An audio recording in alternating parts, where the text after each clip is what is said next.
I feel like I've been quite cocooned over the last 6 months. I've not had a huge amount of contact with a huge amount of people.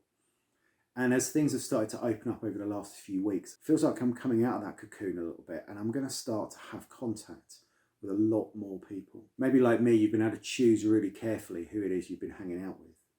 Just the friends that you want to stay connected with. Just the family members that you want to be in contact with.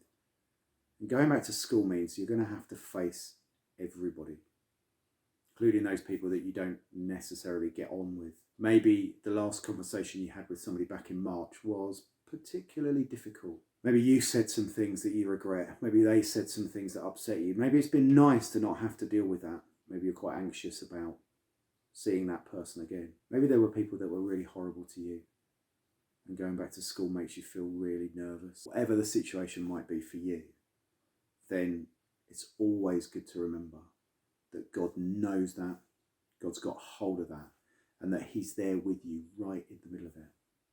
Today's gospel reading is all about conflict. Jesus gives us advice of what to do when somebody sins against us. Remember, sinning is when somebody does something that goes against the way that God wants us to live our life. And Jesus is very clear that the way you deal with this is quietly and without making a fuss and in private. I think it's all too easy for us to splay everything across social media and involve all our friends in things and turn conflict into something that leads to lots of disagreements and arguments and gets inflamed really, really quickly. Jesus' advice is clear. Deal with it between you, privately. If that doesn't work, then get some really good, well-trusted people around you to try and deal with it. If that doesn't work, then go to the authorities. And that, I think, is the same, whether it's on social media, whether it's at school, whether it's at home, whether it's in a church family, whatever kind of situation you're in, those 3 steps of trying to sort it out yourself, trying to sort it out with the right kind of people around you, and then getting the authorities involved is always the right course of action. Now, approaching someone that's said some horrible things about you or done something that's upset you isn't easy. And maybe that step isn't right for you.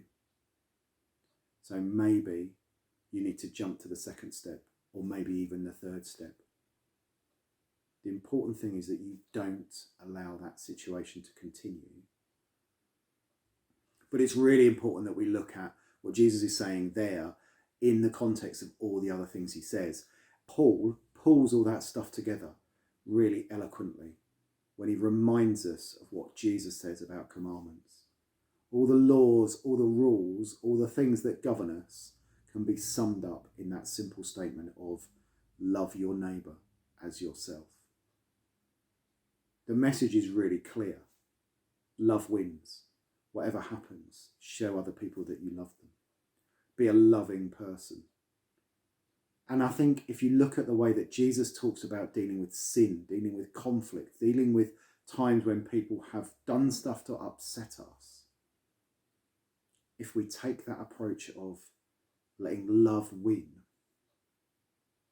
then we are going to deal with those situations much better than if we let anger and resentment and annoyance win.